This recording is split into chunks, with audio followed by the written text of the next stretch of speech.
Hello, my YouTube family. Welcome and welcome back to my channel Sukanya's Midnight Horror Tales. আগের দিন আমি যে ঘটনাগুলো পোস্ট করেছিলাম আই বিলিভ সবার খুব ভালো লেগেছে অ্যান্ড আই বিলিভ সবাই ভয়ও পেয়েছো। প্লিজ আমাকে কোনো ফিডব্যাক জানাতে প্লিজ হেজিটেট করো না। কমেন্ট বক্স সবার জন্য খোলা আছে। আর তোমরা যারা চাও আমাকে স্টোরি পাঠাতে প্লিজ আমার ডেসক্রিপশন বক্সে ফেসবুক আইডি, ইনস্টাগ্রাম আইডি আর ইমেল আইডি রয়েছে। তোমরা ওইখানে স্টোরি লিখে বা স্টোরি ভয়েস রেকর্ড করে আমাকে পাঠাতে পারো। আমি অবশ্যই চেষ্টা করব আমার 100% দিয়ে ভালো করে স্টোরিটাকে প্রেজেন্ট করতে ইউটিউবে। তো আই বিলিভ কি আপাতত সবাই মোটামুটিভাবে আমার সবকটা এতদিন অবধি যতগুলো স্টোরিজ আমি পোস্ট করেছি সবকটা আই গেস শুনছো বা সবাই শুনেছো।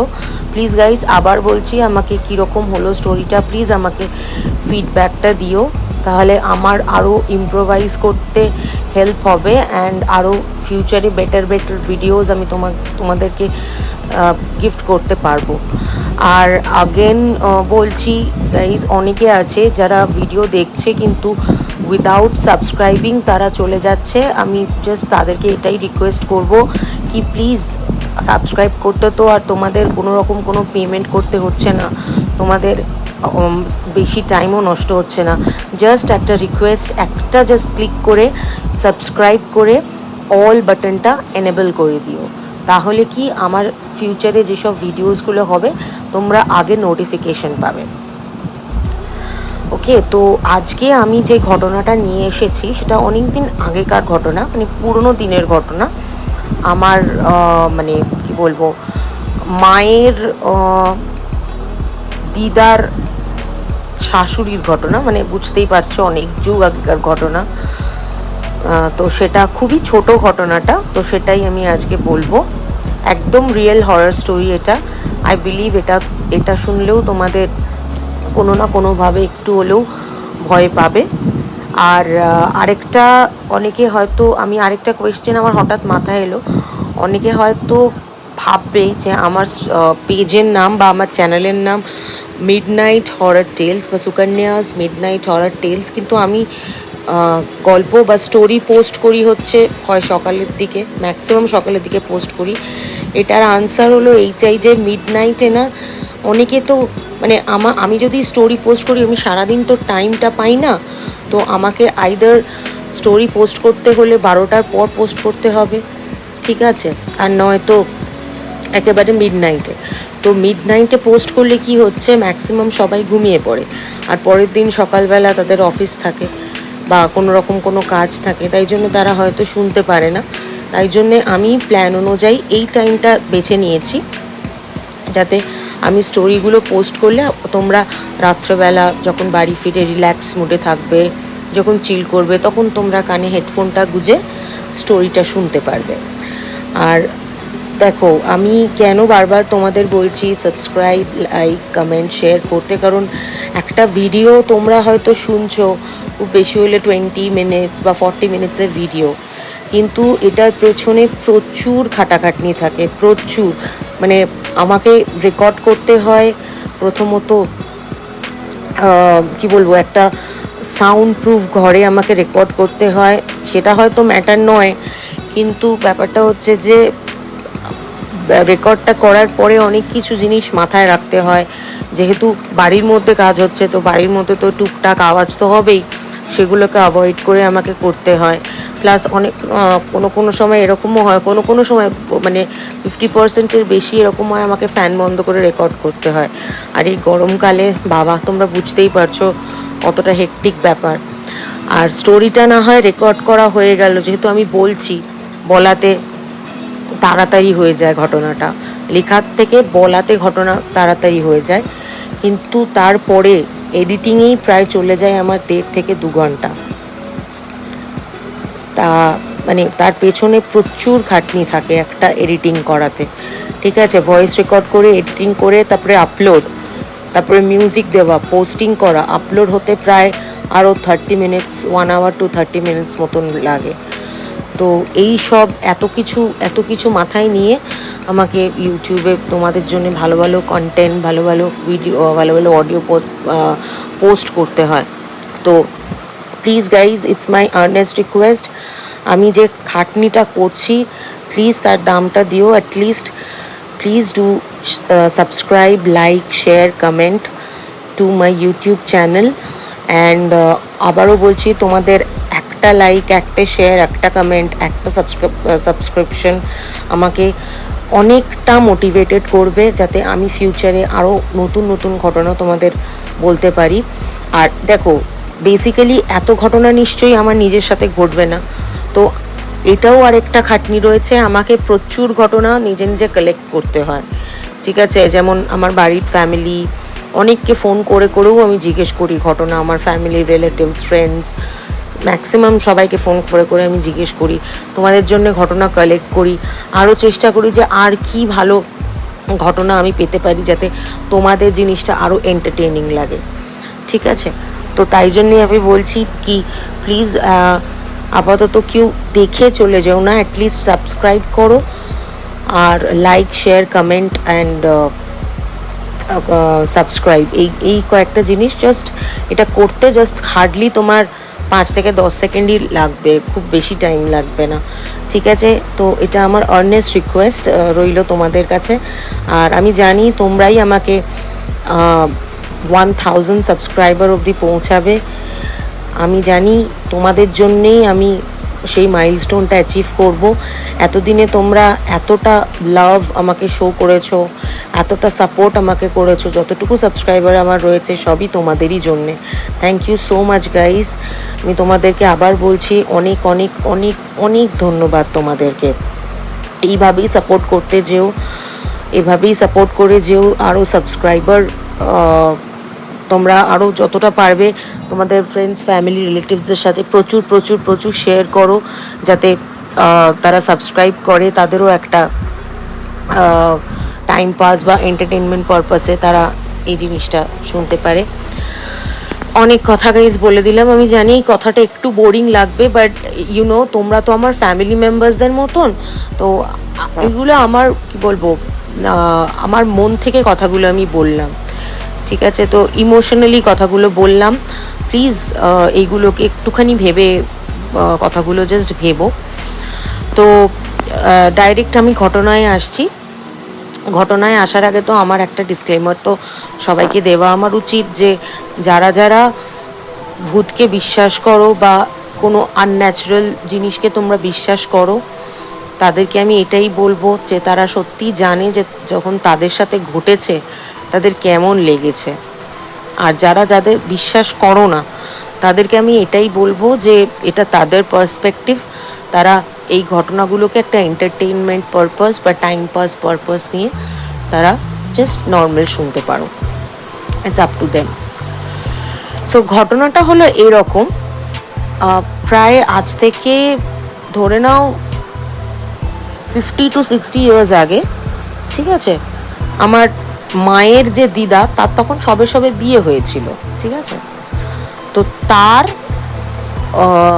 যে যা ছিল, বড় যা ছিল, সে খুব ভালো ছিল। তো আগেকার দিনে তো সবাই জয়েন্ট ফ্যামিলি ছিল, সবাই একসাথে খাওয়া দাওয়া করতে, একসাথে থাকা হতো। তো আমার মায়ের যে দিদা, তখন সে নতুন বউ হয়ে এসছে, আর যে বড় যা ছিল, মানে সিস্টার ইন ল, সে মায়ের দিদাকে না খুব ভালোবাসতো, খুবই ভালোবাসতো, মানে নিজের মেয়ের মতন দেখতো। আর আমার মায়ের দিদা আমার মায়ের দিদার জায়ের থেকে অনেকটা ছোট ছিল, তো সেই হিসেবে নিজের মেয়ের মতো দেখতো। আর আগেকার দিনে না তাড়াতাড়ি বিয়ে হয়ে যেত। আর আগেকার দিনে একটা চল ছিল, সবাই না পিওর মশলা বাড়িতে তৈরি করতো। মশলা বলো, তারপরে গম ভাঙতো, আটা তৈরি করতো, ধান থেকে চাল করতো, ম্যাক্সিমাম তারা ক্ষেত থেকে জিনিস নিয়েই বাড়িতেই সব কিছু করতো।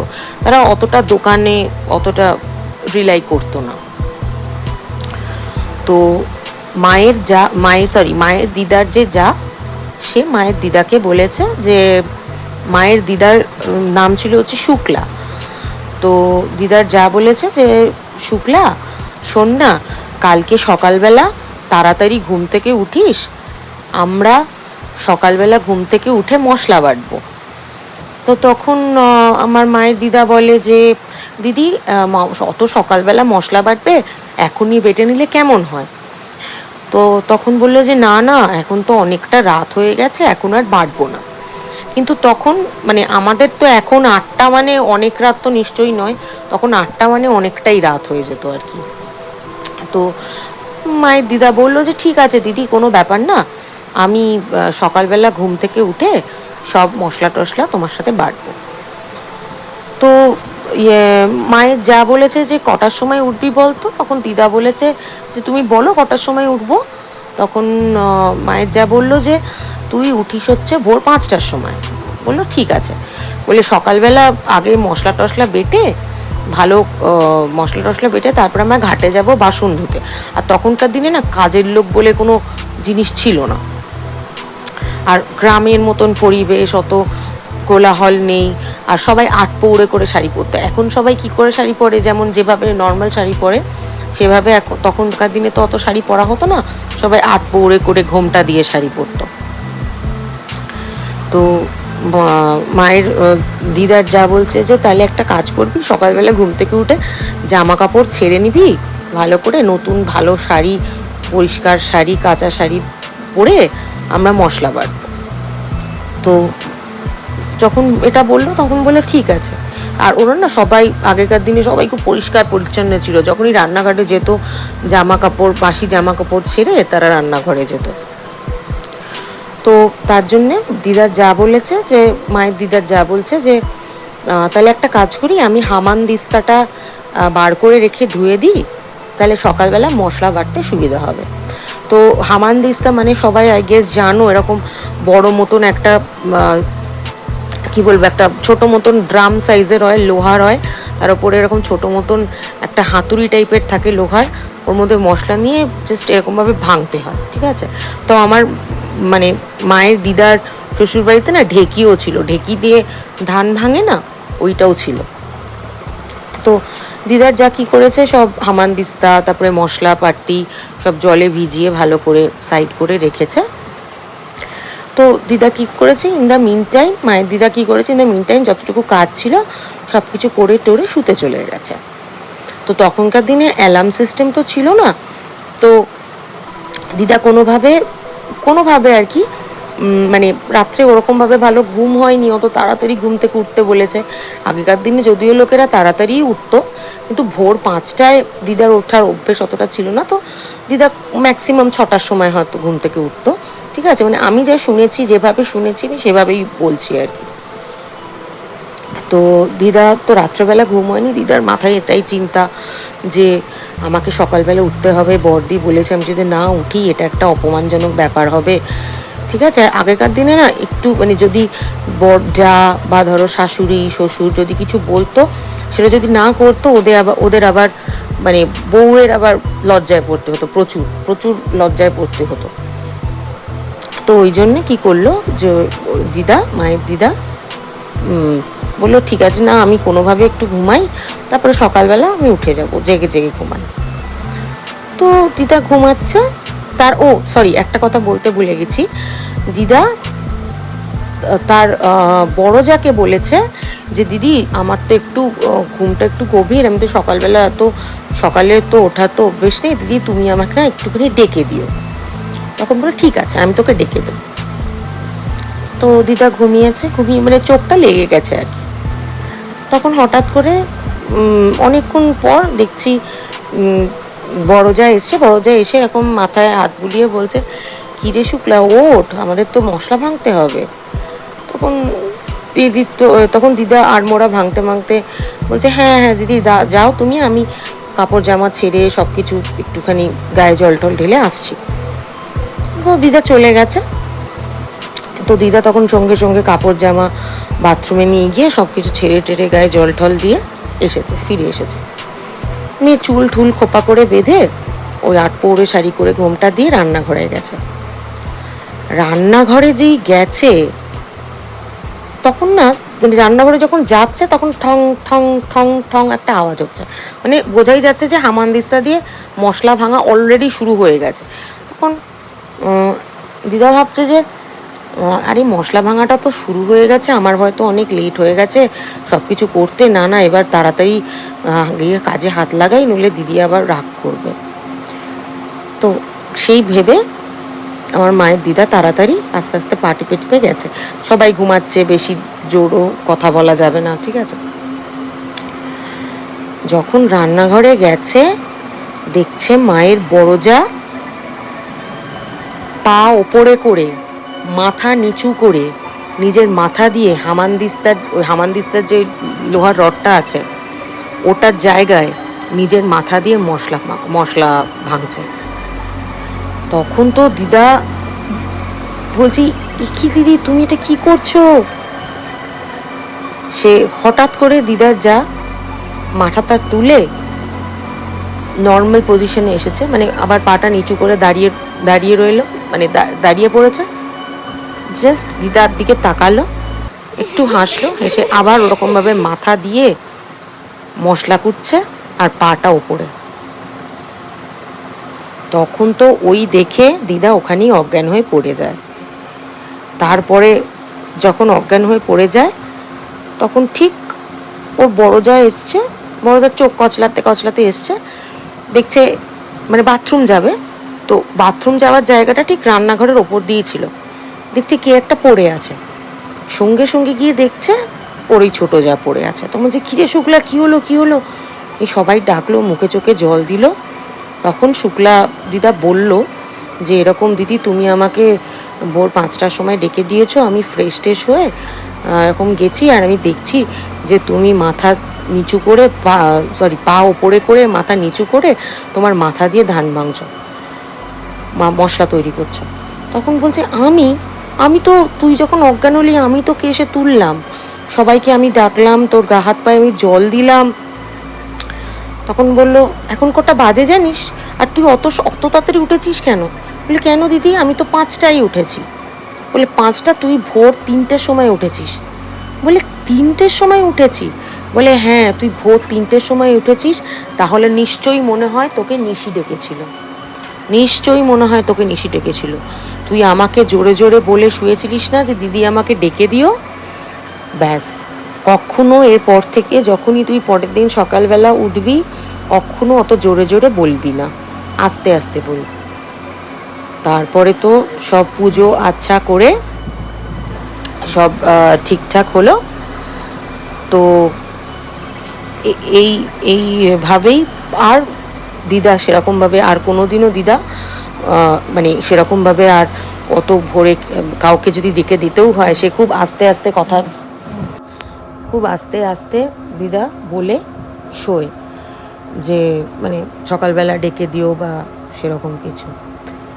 তো কেমন লাগলো গাইস, আশা করি সবার ভালো লেগেছে ঘটনাটা। স্পাইন চিলিং একটা ঘটনা আজকে আমি উপহার দিলাম। আমি জানি আমি একটু কথা বেশি বলেছি, ঘটনাটা খুবই ছোট, কিন্তু এই কথাগুলো আমার বলার দরকার ছিল, না হলে তোমরা কি করে বুঝবে যে আমি কতটা মানে হোল হার্টেডলি চাই যে তোমরা আমাকে একটু সাপোর্ট করো। তো এই ছিল আজকের ঘটনা। তো আবার আমি বলছি, প্লিজ যদি চাও তোমরা আমাকে ঘটনা পাঠাতে, ডেসক্রিপশন বক্সে আমার email ID, Facebook ID, Instagram ID সব মেনশন করা আছে। ওইখানে গিয়ে তোমরা তোমাদের মতন অডিও স্টোরি বা নিজে হাতে লিখে আমাকে তোমরা পাঠিয়ে দিতে পারো। আর please guys don't forget to like, share, subscribe and comment to my YouTube channel. তাহলে আজকে চলি, আবার নেক্সট দিন দেখা হবে একটা নতুন ঘটনা নিয়ে। Till then bye guys, take care, love you all, by.